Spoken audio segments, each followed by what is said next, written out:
Hello everyone, it's your girl Krista Cares. So today I'm just gonna be talking slightly on a video that caught my attention on the internet, posted by a content creator known as Yinka TNT.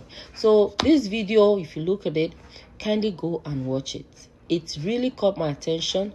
Yinka is known for posting all kinds of nice videos, cultural videos, talks about respect and bedmatics and all that. But this particular video actually stood out to me because it's becoming an issue.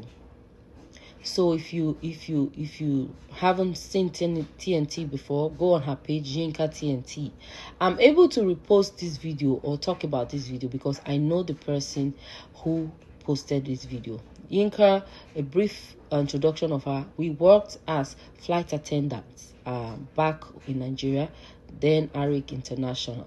She was my senior at the time, and she was one of those who had her values and respected her culture. Being a Yoruba lady, she would tell me then when we were on flight, she would say, if I find like Oba of Lagos here on board, I would genuflect, I would kneel down to greet her. Just because I'm wearing the uniform doesn't mean that I would throw culture away. She taught me that respect, culture is what the Yorubas uphold, and truly it works for them. So she was one senior cabin crew member that I loved flying with.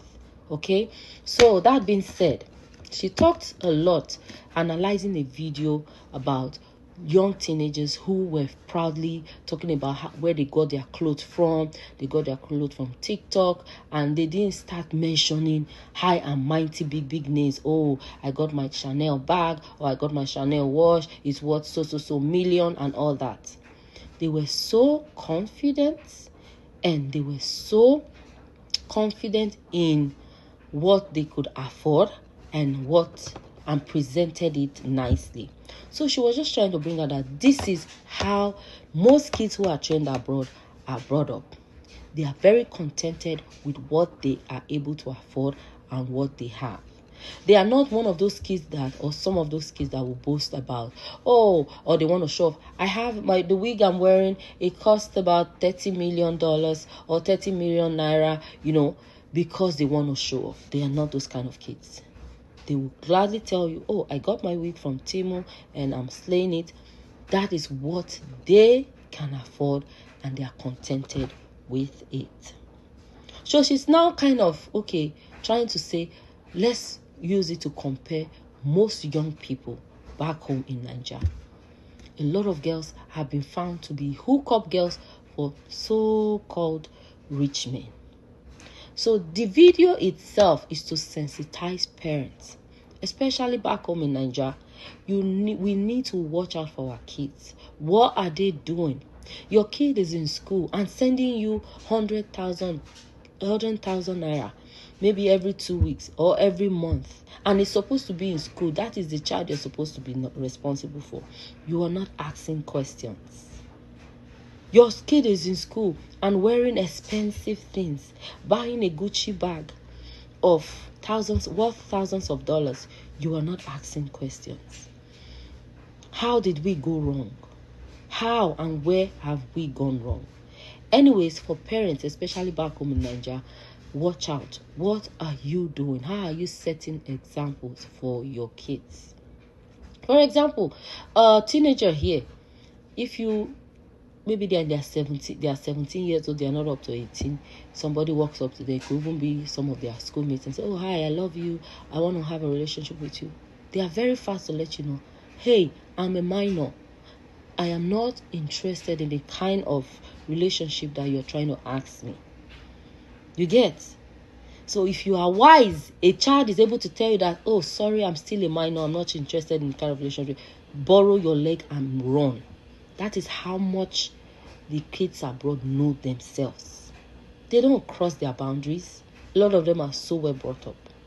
In fact, some of them in senior high schools, they'll start telling their parents, oh, mom, you know what? I want to start understanding how money works. I want to start knowing how money works. Can I pick up a summer job?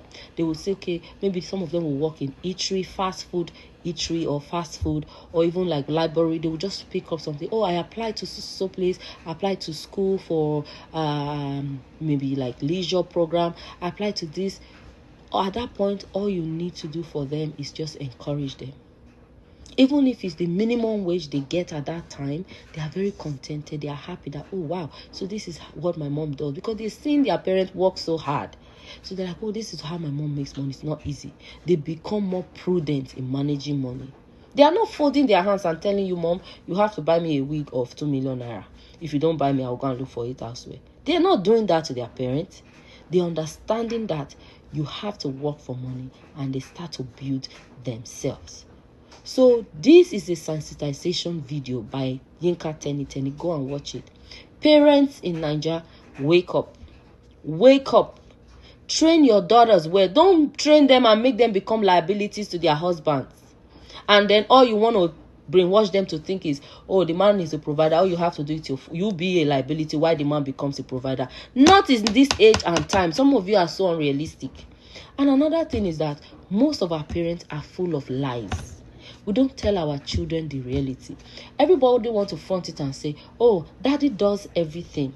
Even when the woman is the one who brings 70%, he will say, oh, daddy does everything. So when you marry, that's how your husband should be doing everything. They are not saying, oh, well, for the rent, daddy actually brings 60% or 70%. I bring 30%. And for the utility bills, this is how we split it. So that way, we both have a balance. Nobody is saying the truth, because this is how most of us Nigerians are. We want to make it look like we are perfect. We are so perfect, you know. I married a rich man, or my husband can do everything. But when you even really look at it, what does your husband do? It's only when you'll now be telling your friends, as some of you stupidly tell your friends. Your friend will now be like, but the husband does this. How is he able to pay all these bills? And she's claiming that she just sits down and fold her hands. Then you will now be seeing the gray areas. So lying to your kids, not making them see the reality, is very wrong. For example, my kids know I am not rich. Don't expect that I will buy you McDonald's every day or every other day, because I am not rich. I work hard for my money. If I'm going to buy you things, or you want to eat out, or I want to take you to the movies, it has to be planned ahead. I let them know I am not rich, because I want them to grow up to understand that you have to work for money. I don't have royalty. I don't have inheritance that are so big that have been left for me. I might try to keep for you guys, but at this moment, I work hard for money, and we have to plan for it. So they know. They know that mom always says that she's not rich, but she will do her best to provide. I don't want to start lying to them that, oh, because I'm in this profession, I'm so rich, my paycheck for this is this, don't worry, I can give you everything. How am I training them? What am I making them become or believe? So, go and watch that video and learn and train your children in the right path. And start asking questions when you see them begin to put their hands where their hands are not supposed to be. When you see them buying things that are far beyond what even their parent can afford. See you on my next video.